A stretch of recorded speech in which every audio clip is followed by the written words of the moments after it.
Bienvenidos al primer programa de varios que haremos hasta el 24 de mayo, en el afán de averiguar, en lo cual no hay muchas respuestas, y proponer, en lo cual sí hay valiosas iniciativas, qué debería hacer el gobierno para sus próximos 4 años, comenzando por lo urgente, luego por lo inmediato y a largo plazo por lo estructural. Por lo menos antes del 24 de mayo y en 3 campos principales. Economía, que empezamos hoy, seguridad, que proseguiremos luego, empleo después, más adelante energía y para concluir salud. Solamente como un anticipo, nuestro invitado, el economista Fausto Ortiz, exministro de Finanzas, escribió en Expreso el pasado 27 de abril: la deuda pública total a finalizar 2024 fue de 85.264 millones de dólares, de los cuales 20.000 millones de dólares corresponden a deudas con otros entes públicos, principalmente el IES. Es decir, sería 65.000 millones más o menos, excluido eso. La deuda total se verá incrementada por el tamaño del déficit fiscal, que no será inferior de 4.000 millones de dólares, con lo cual, al finalizar diciembre de este año, el 2025, la deuda total estará próxima a tocar los 90.000 millones de dólares. Eso en un país que tiene un Producto Interno Bruto de 124.000 millones de dólares.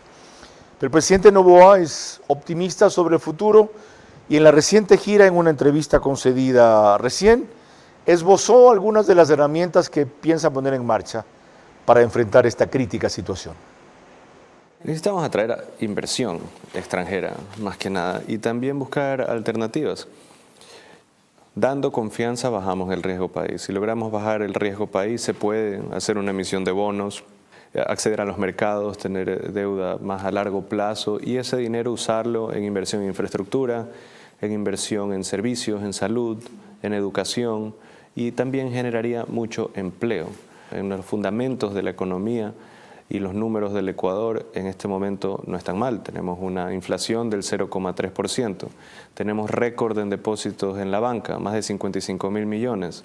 Hemos duplicado las reservas internacionales de cómo recibimos el país al inicio. Hay crecimiento de más del 20% en exportaciones no petroleras. Hay cosas positivas que en conjunto deben de generar mayor confianza, debemos de atraer inversionistas. Vera a su manera. Llega gracias al auspicio de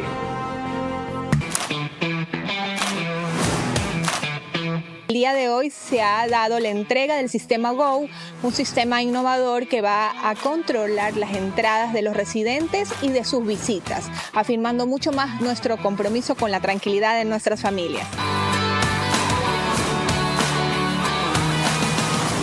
Nuestro objetivo es promover el uso de gas natural como combustible, principalmente en la industria y sector camaronero del país, reduciendo costos y emisiones de CO2. Pacific Terminal.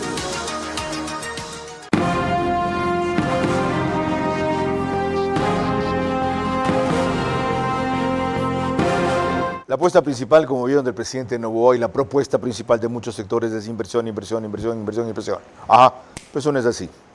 Es un proceso largo. Y hasta tanto. Bueno, Vicente Albornoz añade algunos elementos a qué debería ser lo más urgente en economía. El gobierno lo tiene clarísimo. Aquí necesitamos inversión para crecer y auxilio en temas de seguridad. Y mi sensación es que el presidente fue básicamente hacer esas dos cosas.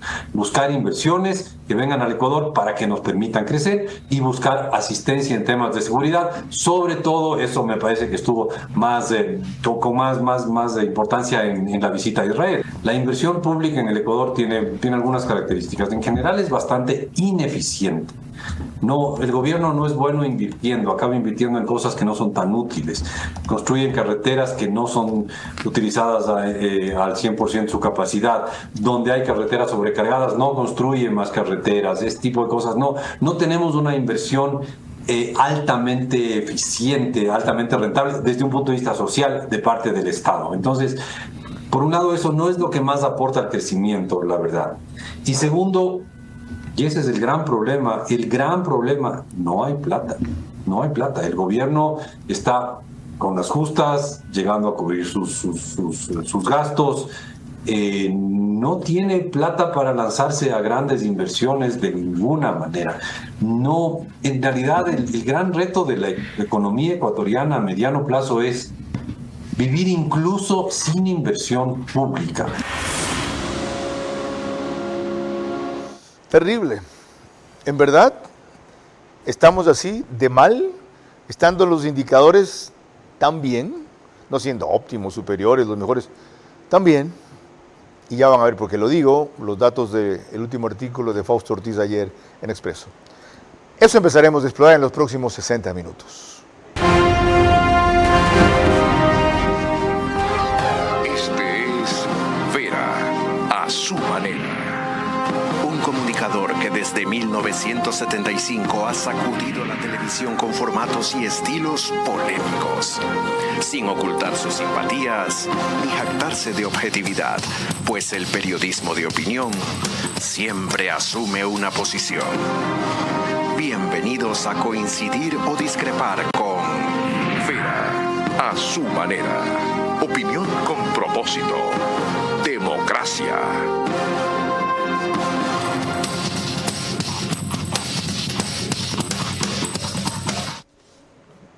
Buenas noches.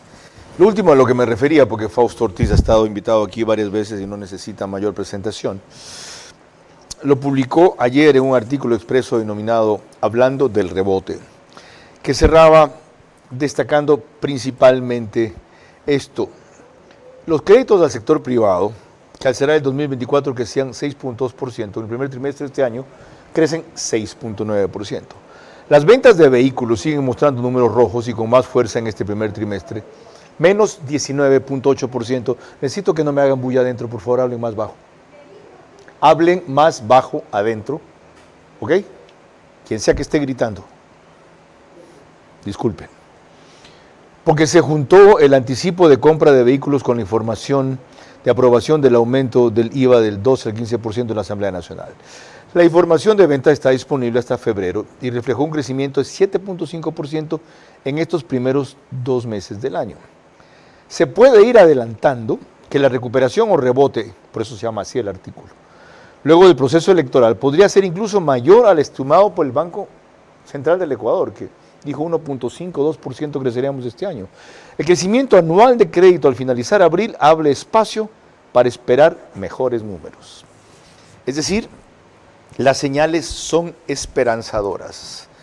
Para que se consoliden y se amplíen, ¿qué es lo urgente que se debe hacer? Entendido por urgente, las primeras acciones en el primer trimestre del gobierno. Bienvenido, economista. Sí, gracias, Carlos.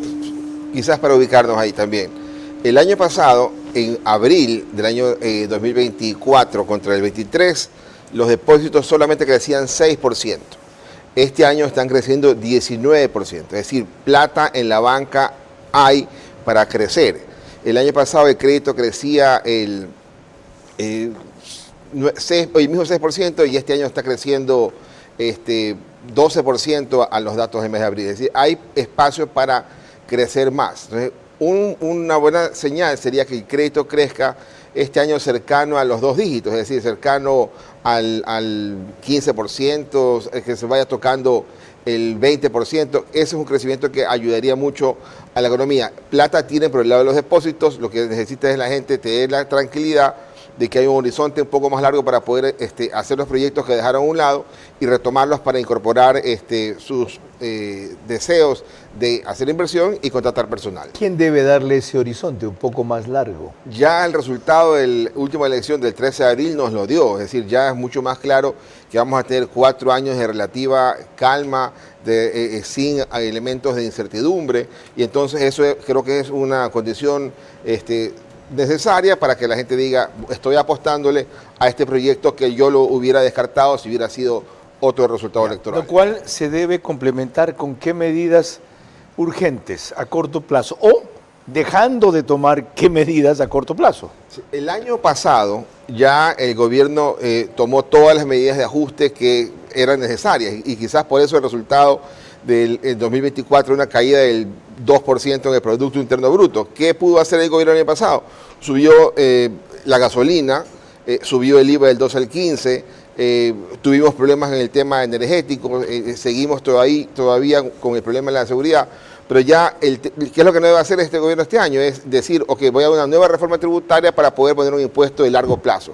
Quizás tampoco debería ir por algún impuesto temporal, que eso también ha sido el factor común de los últimos 4 años, ¿no? Por momentos temporal para el terremoto, temporal para la pandemia, temporal por cualquier cosa más de seguridad. Entonces, esos elementos deberían estar a un lado para que la gente diga, tengo un horizonte mucho más claro para poder hacer mi proyección. Ok, ¿de dónde sacar la plata que entonces Vicente Albornoz dice que falta? De eso trataremos y más cuando prosigamos. Antes, permítanme recordarles que nos pueden seguir por Facebook y YouTube de Ver a su manera. Estamos también en Extreme TV Cable, Canal 15, de Vito TVO o 709, si prefieren alta definición. En DirecTV el canal es 194, corresponde a Manavisión, señal abierta solo en Manaví, allá es Canal 9. Adicionalmente, María Clara Triviño Martínez.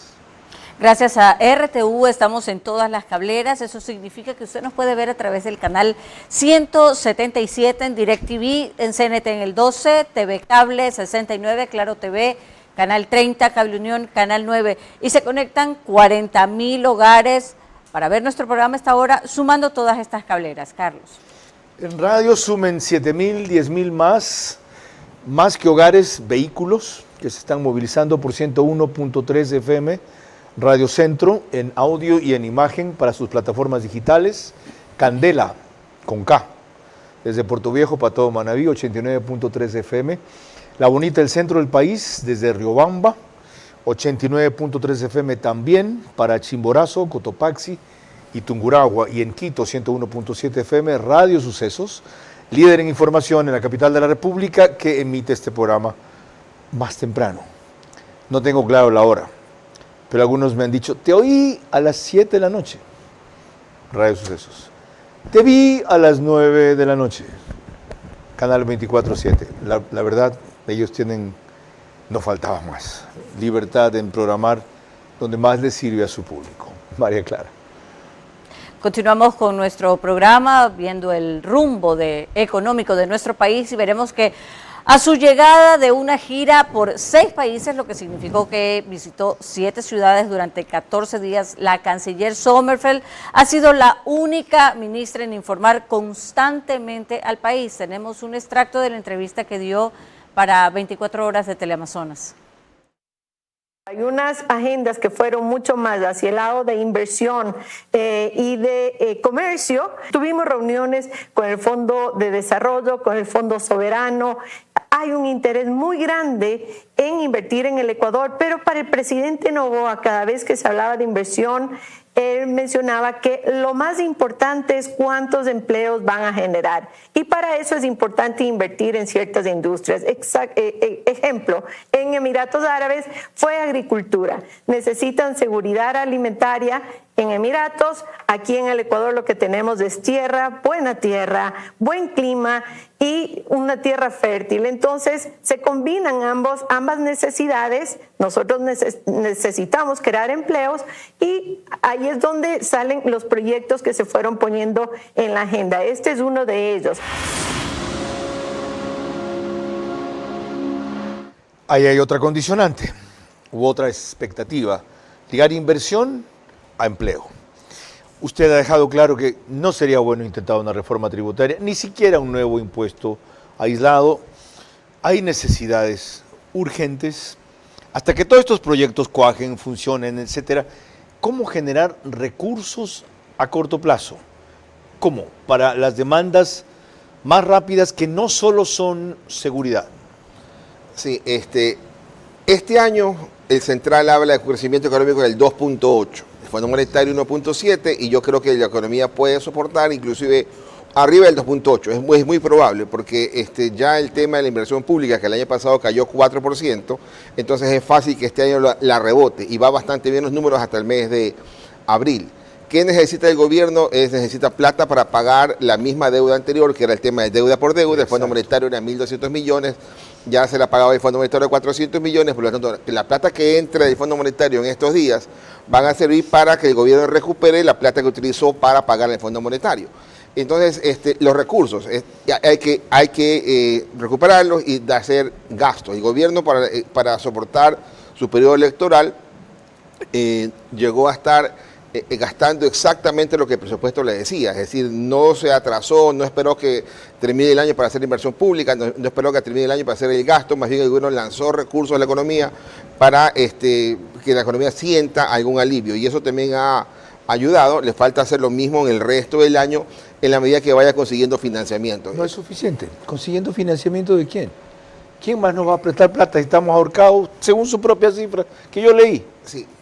¿Qué financiamiento? De los multilaterales, el mismo Fondo Monetario, Banco Mundial, BID, CAF, ellos son los que tienen que dar los recursos, ya están programados, están en la fila para dar. ¿Qué es lo que ¿Recursos por qué volumen, más o menos? Estaban programados para este año unos 2.000 millones de dólares adicionales de esos multilaterales. Entre los tres. Así es. Que no es nada. Sin ser desdeñable. Sirve para pagarle a ellos mismos, porque de alguna manera son el Fondo Monetario 1.200 millones para este año, el Banco Mundial 600 millones, China son 600 millones más, que de ellos no van a tener plata fresca, pero hace falta. O sea, vamos a seguir en lo mismo. Lo mismo. Sí, ¿qué es la parte que no logra el gobierno sustituir todavía, que el presidente de la República lo mencionó? La colocación de bonos internacionales. Eso ahí está todavía demorado, eso quizás empecemos en el 2026. ¿No es un buen momento para una nueva emisión de bonos? No, yo creo que hay que esperar la señal clara y contundente de decir en el 2026 he pagado los primeros 600 millones de dólares en bonos de los bonos 2030 que tienen 5 años de pago desde el 2026. O sea, ¿no siente usted la angustia de otros sectores, de repente la impaciencia mía, de que ahora es cuando, así como en la constituyente en lo político por un lado, en lo económico por otro lado, dimos las señales correctas, ganó la opción correcta, hay algunos indicadores como los que usted cita que van en el buen sentido, ¿no es el momento de meter el acelerador sin tampoco pasarse? No es el gobierno el llamado a reactivar la economía. El gobierno debe tratar de cumplir su presupuesto del Estado, que lo está haciendo bastante bien, hasta los datos hasta el mes de abril, crear condiciones y no molestar al sector privado con más impuestos. Okay. Inclusive ahí quizás discrepemos con usted, el tema de la constituyente, una nueva elección para decir hagamos la constituyente ahora ya en estos días. Eso más bien va a frenar la inversión. Esa incertidumbre va a molestar. Entonces puede ir haciendo algunos cambios, tiene que aprovechar que tiene una cantidad importante de asambleístas para decir yo sí puedo hacer cambios en ese nivel. Mire qué importante el concepto que usted acaba de emitir. No es el gobierno el llamado a reactivar la economía, sino ¿quién? El sector privado. Pero con los parámetros que pone el gobierno. Yo no digo que el gobierno sea el que invierta, pero que cree las condiciones, los lineamientos, las definiciones para eso. De la economía, del 100% que es el Producto Interno Bruto, ¿cuánto es el consumo de los hogares? Es el 66%. De la economía, ¿cuánto es el comercio? Es el 15%. Entonces, si uno dice cuánto es el sector público, es muy poquito. ¿Cuánto es la inversión pública? También es poquito. Ojalá pudiera ser un poco más grande. ¿Ya? Entonces, son condiciones que en el entorno nos permita dinamizar. Por eso en el artículo que usted señalaba, decía cómo van las ventas, cómo van los vehículos. Entonces, es porque ese dato es el relevante. Acaba usted de desmitificar el hecho de que sea la inversión pública la que aliente el crecimiento privado y la generación de empleo, porque el Estado pone la plata, pero no pone la mano de obra ni las empresas, subcontrata. ¿No es así?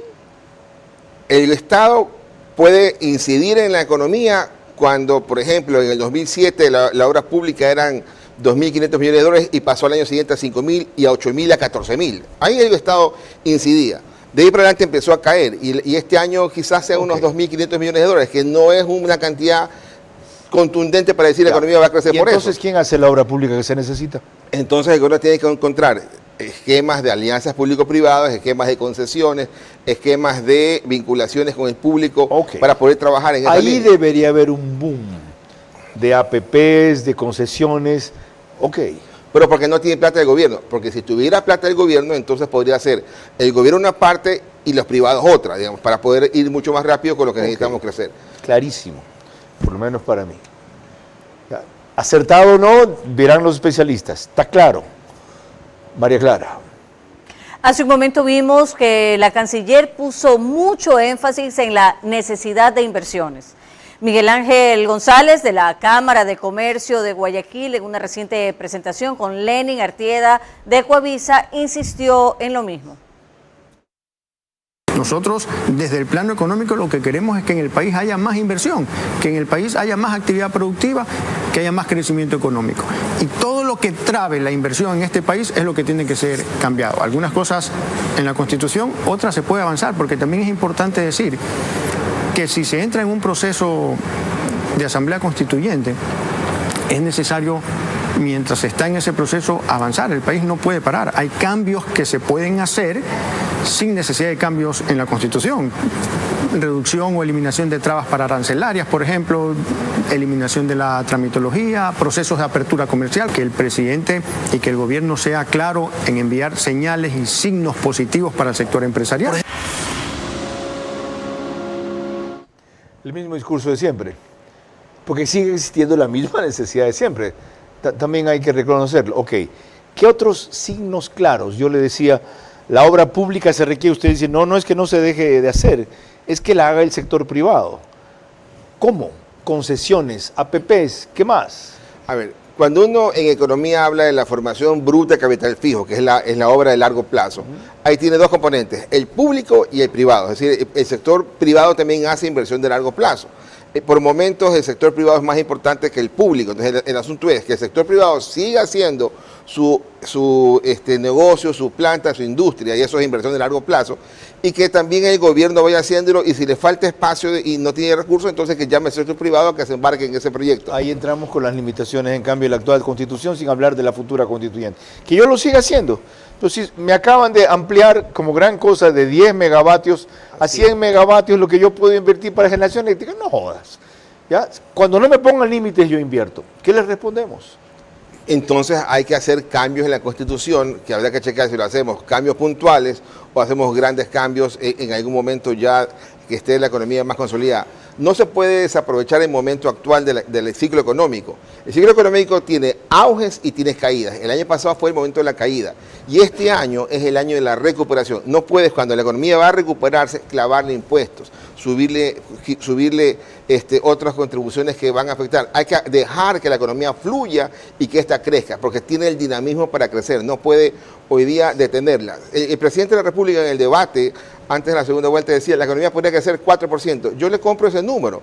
Para mí estaba entre 2.8 y 3.5, pero si es que no le mete por ahí un freno. Entonces el gobierno tiene la gran responsabilidad de no frenar la economía. El gobierno plantea como gran meta, que ahí quizás hay un error, de que la inflación es de 0.3%. Eso no es ninguna meta, eso es una consecuencia de que la economía está parada. Correcto. ¿Ya? Entonces, como no tengo plata en la economía, ¿con qué plata voy a hacer que suba el precio de tal o cual producto? Entonces, necesitamos una economía mucho más dinámica. Y si tengo que tolerar un poquito de inflación, la tolero. Entonces, lo que hace falta es el dinamismo en la economía. Crear condiciones para que la gente consiga trabajo, para que la gente se emplee y que el empresario tenga también a quien más vender. Enseguida seguiremos explorando precisamente eso. María Clara. En el siguiente bloque estará con nosotros Alberto Acosta, delineando algunos de los obstáculos que debería derribar la próxima constituyente, mientras que Lucio Paredes, por su parte, recuerda la incertidumbre que nuestro gran aliado Estados Unidos pone en la economía. Las definiciones de acciones urgentes con la economía del Ecuador se harán el 24 de mayo. Hasta tanto, todos los sectores que tienen algo que aportar deberían hablar. Alto y claro, concreto y constructivo, y ya no con generalidades.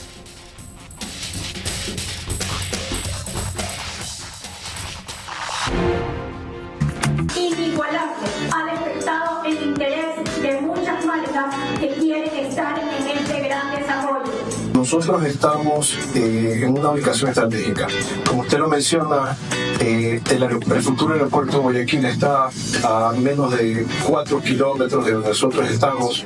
Y aparte, la importancia de estar cerca de los puertos. Por eso es la visión de este proyecto. Hemos podido llegar a tener un diseño moderno y vanguardista en el cual hemos integrado las áreas de almacenamiento y oficinas, de tal punto que tengamos un producto que satisfaga la necesidad de las empresas para utilizar su cadena de valor. Nuestro diseño no solo está buscando complementar las necesidades de las oficinas, sino también poder satisfacer a sus colaboradores.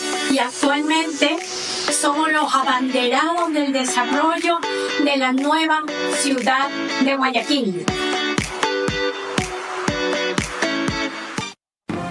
Vera a su manera, crítico e independiente.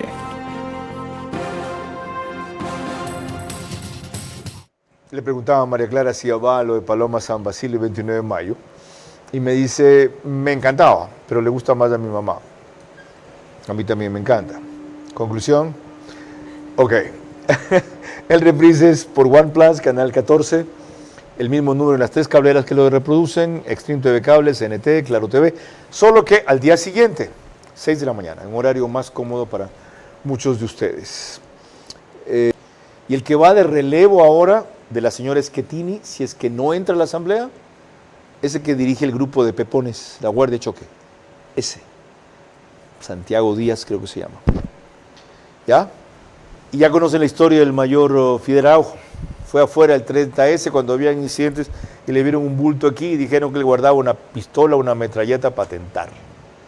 Bueno, ellos vienen a contar su experiencia para que ustedes no se olviden quién es el brazo político del crimen organizado en este país, que es la principal fuerza política todavía, estructurada como tal y como organización. Todavía.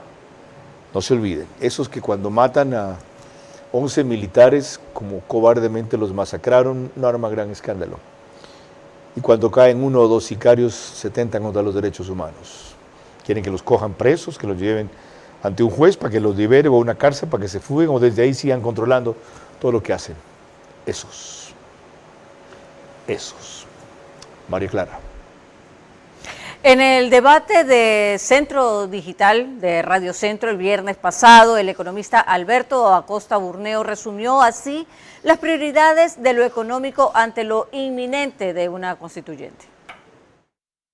Pusimos en una constitución, muchos años después de Deng Xiaoping, pusimos una constitución que bloqueaba la inversión, la iniciativa privada. Entonces yo creo que el concepto central que tiene que tener la nueva constitución es garantizar la libre iniciativa privada, quedando eliminada todas las barreras regulatorias o legales que bloqueen la iniciativa privada en todos los sectores de la economía, en todos. Y ahí entra el tema de sectores estratégicos, que son los sectores más grandes de la economía, los que más atraen inversión extranjera. En el Ecuador nos encanta rasgarnos las vestiduras, que los inversionistas extranjeros no vienen, no sabemos qué pasa, por qué no nos quieren.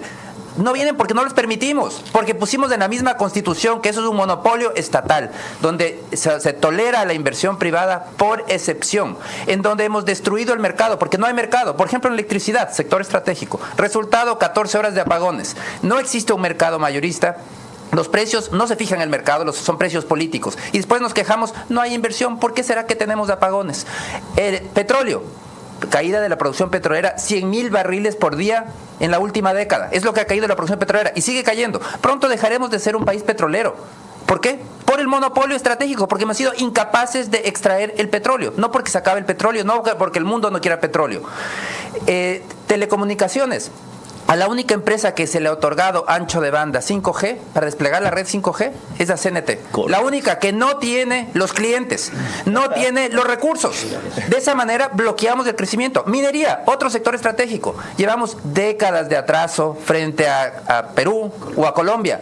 Es decir, bloqueamos las oportunidades de generar riqueza, de generar crecimiento por unos prejuicios arcaicos, estatistas, que decimos, no, los privados se van a llevar, van a ganar plata, qué barbaridad. Es que los mismos comunistas chinos entendieron que tenían que abrir su economía a la inversión privada y lo hicieron, y de esa manera tuvimos el crecimiento gigantesco que ha tenido China. Entonces la nueva constitución tiene que, como corazón de la constitución, es de garantizar la libre iniciativa privada.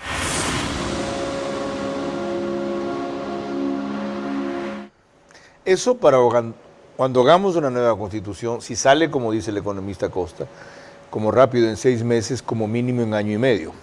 Pero acaba de decir el economista Fausto Ortiz que cuando una economía está en auge, en recuperación, no es conveniente crear muchos disturbios para que hasta que se consolide, fue la palabra que usó. ¿Correcto? Ok. Pero lo que dice Alberto está lleno de razón. El tema es, ¿será que se puede hacer eso sin una constituyente y se puede hacer unas reformas tales que permitan abandonar el tema de sectores estratégicos. Era lo que le quería preguntar. Claro. ¿Se puede? Debería analizar y uno debe estar claro que por ahí es la ruta. Con la mayoría actual de la con Asamblea. la mayoría ¿Usted cambiaría cosas como qué, por ejemplo? Así, en las leyes, que no limiten la inversión. Por ejemplo, el tema de arbitraje.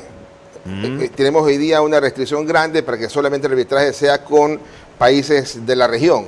Y entonces que no haya arbitraje con Nueva York, que no haya arbitraje con otro sitio, porque esa parte de ahí le incomoda al político local. Y de hecho la canciller contó que esa fue una limitante que encontraron muchos inversionistas en el extranjero. Totalmente. Arbitraje, ¿qué más? Entonces, el tema de los sectores estratégicos. No es posible que podamos comprarle al privado colombiano y no le podamos comprar al privado ecuatoriano el tema de electricidad. Pero en sectores estratégicos estuvimos a punto de concesionar Sacha a una empresa privada china, colombiana, canadiense, no sé qué. ¿Dónde está la limitación? El formato de la entrega es diferente. Sacha es un campo que está en producción, es un campo que tiene algún tiempo, no un proceso de decir, mira, ahí hay muchas reservas, entonces empiezas tú todo el proceso y encuentras todo. Telecomunicaciones, sectores estratégicos, ¿quiénes manejan aquí las dos grandes empresas telefónicas? Claro y Movistar. ¿Dónde está la limitación? Porque tienes que hacer, estás estancado. O sea, si pudieras tener un esquema mucho más amplio, entonces quizás todo el segmento de inversión que hace CNT lo podría hacer un tercero privado. Entonces, si hay restricciones, entonces quizás hay que evaluar qué restricciones se pueden desmontar con simples reformas y cuáles no. Okay. La inversión, por ejemplo, la banca. ¿Por qué no viene la banca? Entre las cosas que dice la banca es cómo voy a ir allá si yo estoy acostumbrado a que mi modelo de negocio sea, soy banquero y también tengo otras actividades conexas. En Ecuador te dicen, no, si eres banquero, entonces solamente eres banquero y no eres nada más. Entonces dices, es que voy a pasar a otro país que así me da la oportunidad de replicar mi modelo de negocios tal cual lo tengo en mis otros países. Ok. Ahora veamos una cosa novedosa y preocupante que admito no había tomado en consideración. María Clara. El economista Pablo Lucio Paredes, en cambio, se ha encargado de destacar que quien crea incertidumbre en nuestro país es nuestro principal aliado estratégico y comercial, los Estados Unidos. Parte del problema, digamos, que ha planteado los Estados Unidos es que hay países que tienen tratados de comercio, como son todos los países del Pacífico, Chile, Perú, Colombia, etcétera, tienen tratados de comercio con los Estados Unidos. Y sin embargo, de golpe los Estados Unidos ha dicho, yo les pongo igual a ustedes un arancel mínimo del 10%, a pesar de que hay esos acuerdos de libre comercio, ¿no? Para eso se negociaron. Entonces también ese es uno de los grandes problemas que se plantea aquí, como decía yo antes, incluso si el tema arancelario se resuelve, ya se ha dejado una estela de desconfianza porque tú, Estados Unidos, de repente has dicho, por decisión mía, porque yo quiero, voy a ponerles un arancel, a pesar de que con ustedes yo tengo un tratado de libre comercio, que no puedo pues simplemente ir así y subirles un arancel porque quiero. Hay mecanismos dentro del tratado de comercio para sentarse y decir, a ver, vamos a negociar de tal manera y de tal otra manera. Entonces ya estás rompiendo los acuerdos internacionales y eso es muy grave, porque Dios quiere decir que mañana yo tengo cualquier tipo de acuerdo y me pueden romper el acuerdo de cualquier manera. Y aquí viene el otro elemento de duda e incertidumbre. ¿Qué estamos planificando nosotros y con qué estamos contando cuando nuestro principal socio estratégico y comercial, como decía María Clara, nos hace así, cuando le parece por la conveniencia de su política externa? Entonces hay que tener también clara la relación de Estados Unidos. Es importante para nosotros, el 75% de las remesas vienen de Estados Unidos. Hace 10 años quizás era el 50, hoy es el 75. Más de 6.000 millones de dólares al año. Las remesas totales. Sí. Por lo tanto, estamos hablando de que... no solo las que vienen de ahí, todas. Correcto. Sí, totales. Todas. Sí. Entonces, de ahí el 75% viene de Estados Unidos. El tema del financiamiento. Las multilaterales de alguna forma tienen influencia en el tema de Estados Unidos para darnos los recursos. Lo mismo, los tenedores de bonos, de deuda, los grandes compradores mayoritariamente son Estados Unidos. Es decir, no estamos exagerando lo que dice Pablo Lucio. 10% nos han puesto el mínimo arancel, aquí queríamos que nos excluyan.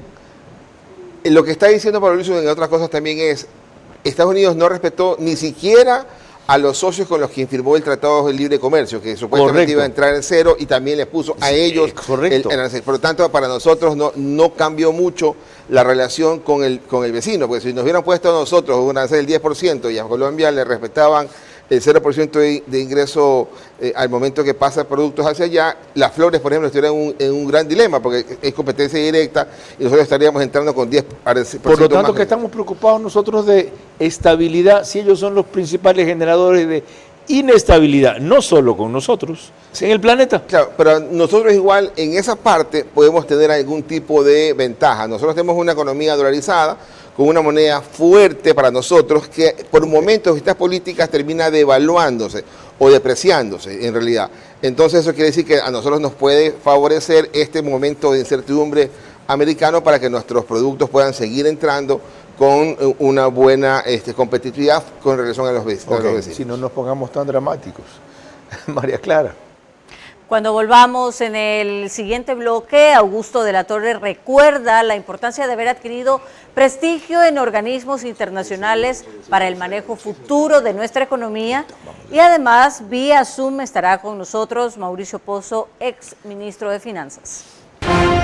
Las definiciones y acciones urgentes con la economía del Ecuador se harán el 24 de mayo. Hasta tanto, todos los sectores que tienen algo que aportar deberían hablar alto y claro, concreto y constructivo, y ya no con generalidades. En la punta de la nariz. Pacific Terminal, primera terminal de gas natural en el Ecuador, será un eje fundamental en el cambio de la matriz energética, reemplazando el uso del diésel y fuel oil. Nuestro objetivo es promover el uso de gas natural como combustible, principalmente en la industria y sector camaronero del país, reduciendo costos y emisiones de CO2. Pacific Terminal.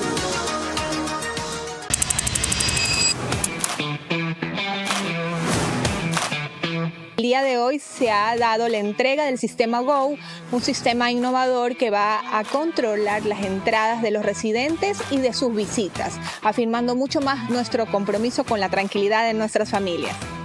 GO es un sistema de vanguardia, el cual nos permite poder controlar el acceso mediante códigos QR. También podemos controlar tags y podemos controlar acceso con control facial.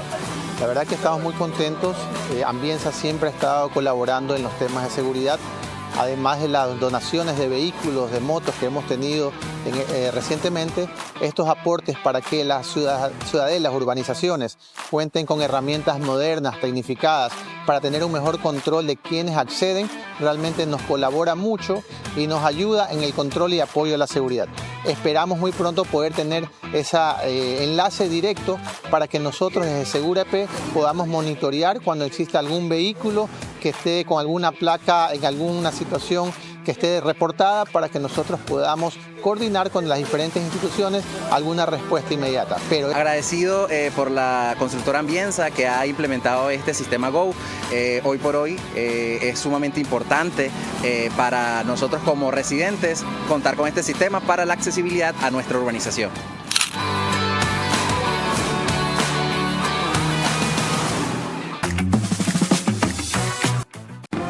Vera a su manera, crítico e independiente.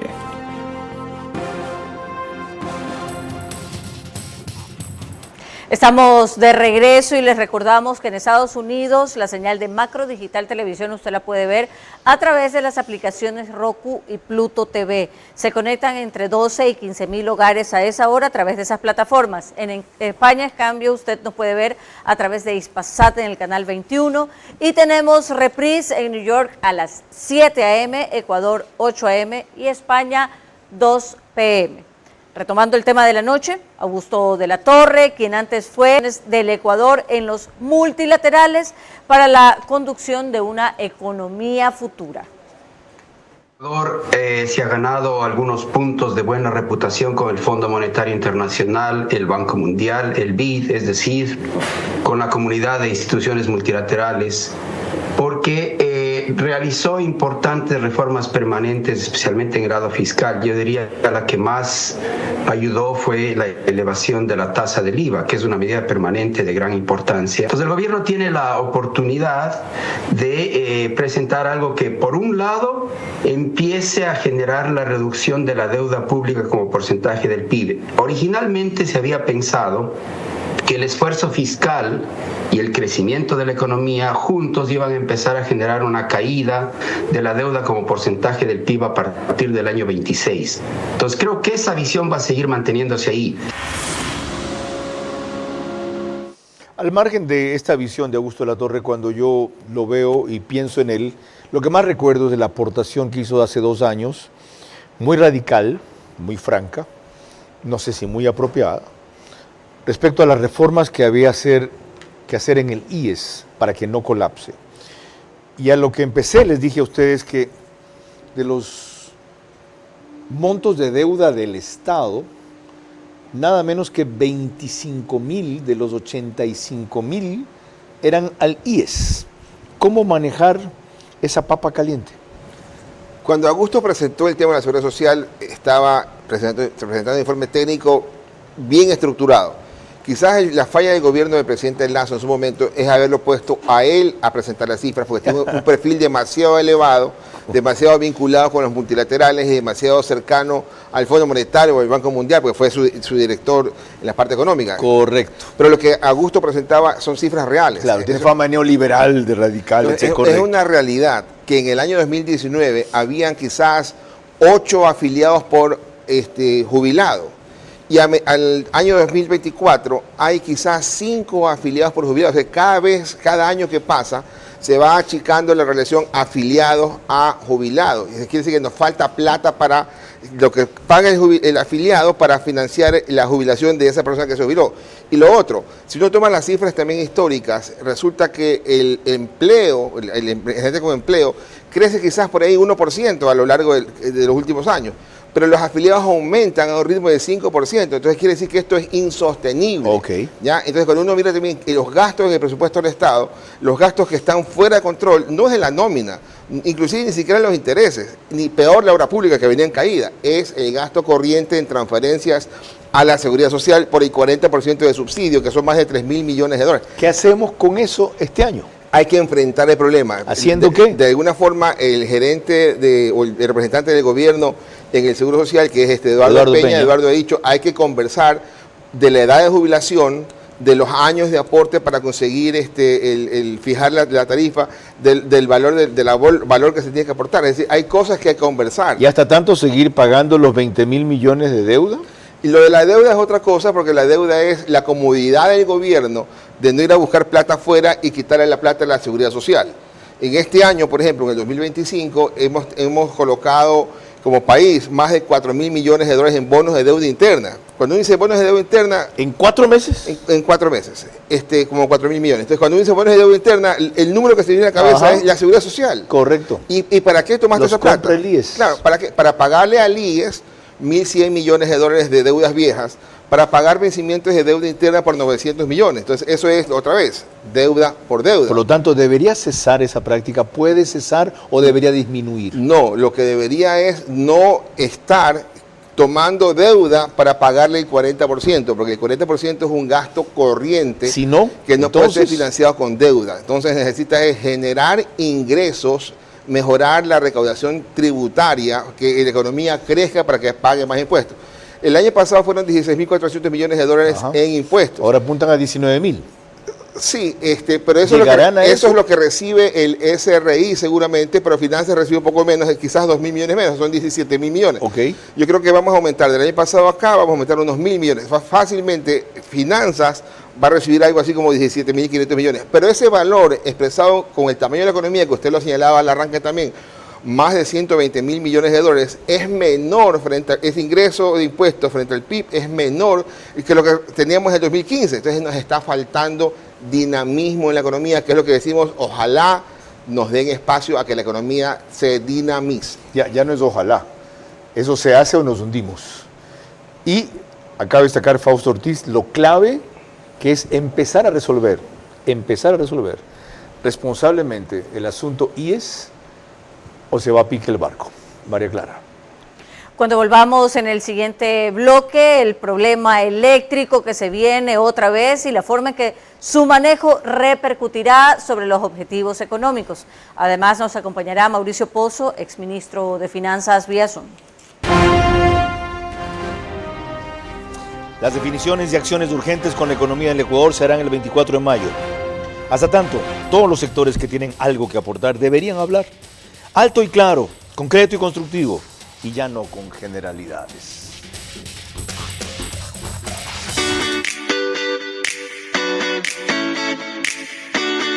Nuestro primer complejo empresarial de bodegas y oficinas, denominado Arcus Victoria, con una ubicación inigualable, ha despertado el interés de muchas marcas que quieren estar en este gran desarrollo. Nosotros estamos en una ubicación estratégica. Como usted lo menciona, el futuro aeropuerto de Guayaquil está a menos de 4 kilómetros de donde nosotros estamos. Y aparte, la importancia de estar cerca de los puertos. Por eso es la visión de este proyecto. Hemos podido llegar a tener un diseño moderno y vanguardista en el cual hemos integrado las áreas de almacenamiento y oficinas de tal punto que tengamos un producto que satisfaga la necesidad de las empresas para utilizar su cadena de valor. Nuestro diseño no solo está buscando complementar las necesidades de las oficinas, sino también poder satisfacer a sus colaboradores. Y actualmente somos los abanderados del desarrollo de la nueva ciudad de Guayaquil. A su manera, crítico e independiente.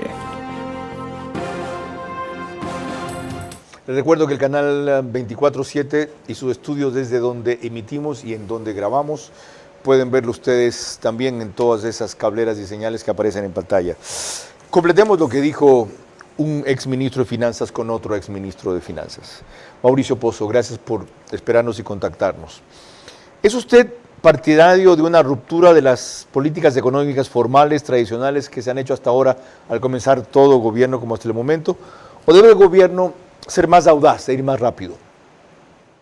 A corto plazo el presidente año previo, pero lamentablemente en las últimas fechas, en los últimos meses, ha habido un deterioro. Simplemente para ilustración, 1.300 millones en atrasos en los 3-4 meses de este año, más los 4.000 millones de atrasos del año pasado y de años previos. Estamos hablando de más de 5.000 millones.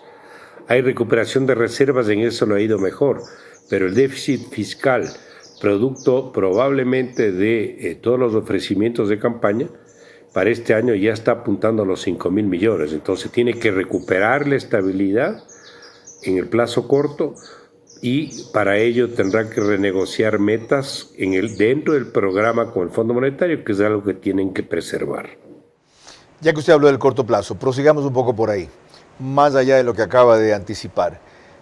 ¿Cuáles son las medidas que se pueden tomar ya? ¿Y cuáles, algunas, a largo plazo, que dependen ya sea de reformas legales, como las que aquí ha sugerido, que deben hacerse primero Fausto Ortiz, o de la constituyente, de lo cual hay otros entusiastas? La pata más flaca que se tiene que ver con el crecimiento económico y el empleo. El año pasado tuvimos recesión, la economía decreció 2%, y para este año se espera que el crecimiento sea de alrededor del 1,5%, es decir, un crecimiento similar al de aumento de la población, lo que significa en términos reales cero crecimiento y también imposibilidad de empleo. Por lo tanto, a mediano plazo las acciones tienen que estar dirigidas a atacar los temas un poco más de estructura, el tamaño excesivo del Estado, y no es verdad que no se puede hacer nada porque hay concentración en los 4 sectores, ahí hay también muchas ineficiencias. Tienen que adoptarse decisiones en materia de la reforma a la seguridad social, que es un problema institucional, pero también es un problema fiscal, el problema del rol del Estado en el manejo de empresas públicas, como Petroecuador, como CNT, como las hidroeléctricas, como las eléctricas, las de distribución, la reforma laboral que permita atraer inversión extranjera, que es la única manera de emprender en un proceso de reactivación económica, y obviamente inversión privada nacional, y liberar recursos fiscales para salir de esta adicción y dependencia del endeudamiento público. Ok, en otras palabras, en todos los frentes avanzar con la misma velocidad y al mismo tiempo de ser posible. Pero con el prestigio que ha recuperado el Ecuador, ¿no creo que usted es hora de pensar en una nueva reestructuración o algo así, reperfilamiento, como ustedes le llaman, de la deuda, que nos dé más plazos y menores pagos? Porque en total este año se estima que tendríamos que pagar cerca de 16 mil millones de dólares.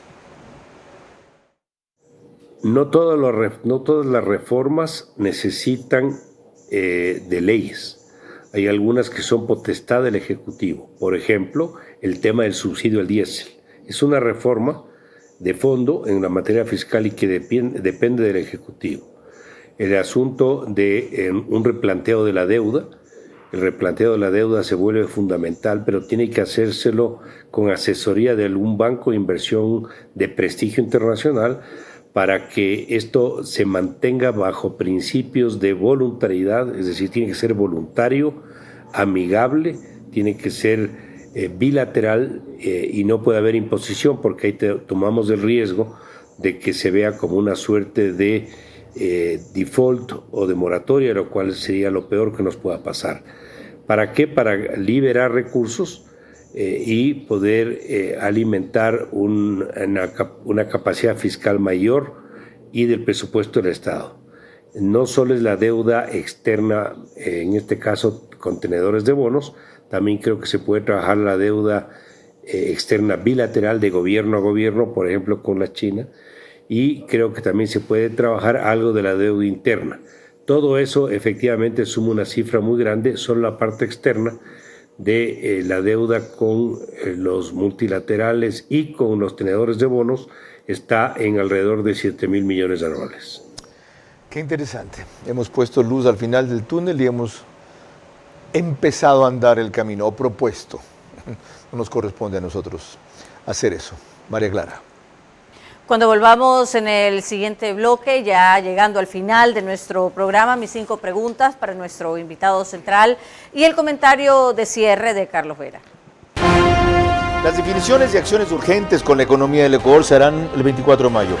Hasta tanto, todos los sectores que tienen algo que aportar deberían hablar alto y claro, concreto y constructivo, y ya no con generalidades.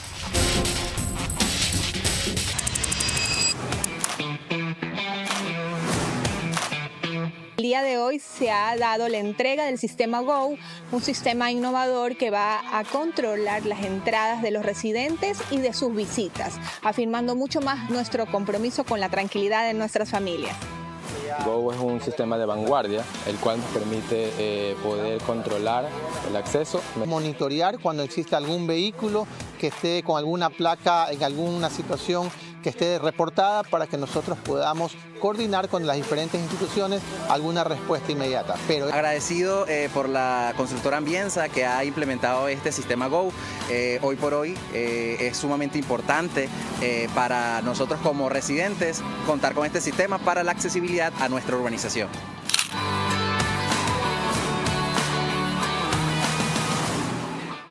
Pacific Terminal, primera terminal de gas natural en el Ecuador, será un eje fundamental en el cambio de la matriz energética, reemplazando el uso del diésel y fuel oil.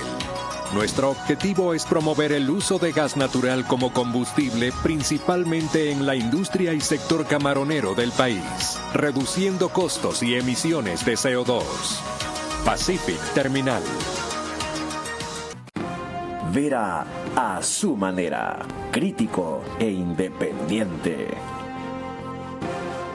Nos pasaremos 2 minutos, pero vale la pena. María Clara Triviño Martínez. Gracias, Carlos. Como siempre, corresponden las preguntas para nuestro invitado central, recordándole que deben de ser respondidas en términos de sí o no. La primera pregunta para usted, economista Fausto Ortiz. El gobierno tiene una mayoría superior al mínimo de 77 votos que necesita.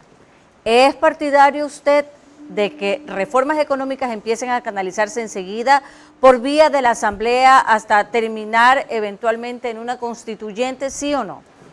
Sí. La segunda, ¿definiría usted al gobierno como liberal en lo económico, sí o no? Sí. La tercera, ¿es factible que el Ecuador, dado el sacrificio interno que ha hecho y el prestigio externo logrado, plantee nuevos alivios en el agobiante pago de la deuda externa prevista para este año, sí o no? No.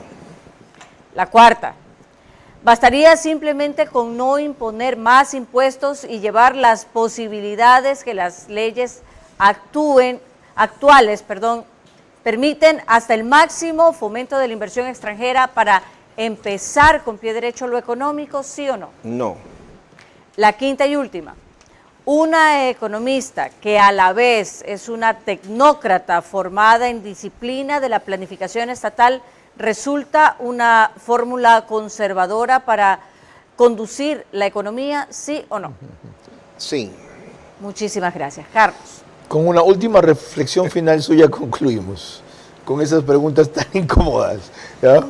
Sí, veamos una de las preguntas incómodas. A ver. El tema de los impuestos, porque al final metió el tema de inversión extranjera directa. Digamos. Correcto. Entonces, impuestos para Ecuador, yo creo que no hace falta. Quizás impuestos para aliviar un poco el ambiente, para que la inversión extranjera venga, sí, digamos. Entonces, el tema es distinto, Aclarado. la inversión extranjera y la local. Muy amable por acompañarnos y por su permanente contribución cívica en momentos críticos del Ecuador, para hacer lo que dije hace pocos instantes, mostrar que hay luz al final del túnel e impulsar el comienzo de la caminata por el camino que no nos toca a nosotros realizar, pero por lo menos sí compartir. Lo que han dicho Fausto Ortiz aquí y Mauricio Pozo tan brevemente allá, deja en claro que hay cosas que hacer de inmediato, que hay cosas que promover a mediano plazo, principalmente por reformas vía asamblea, que hay cosas que se pueden viabilizar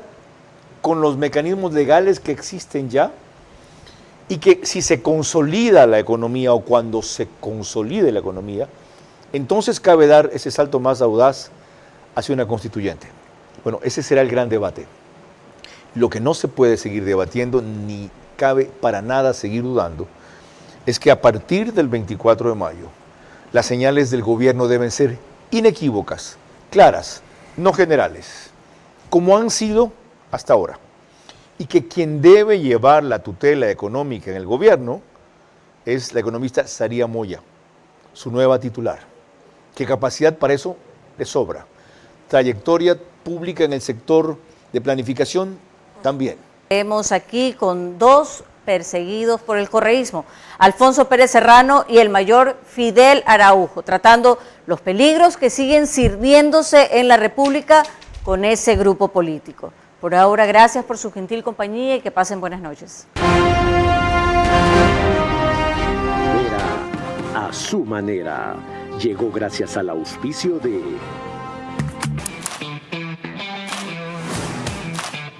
El día de hoy se ha dado la entrega del sistema GO, un sistema innovador que va a controlar las entradas de los residentes y de sus visitas, afirmando mucho más nuestro compromiso con la tranquilidad de nuestras familias.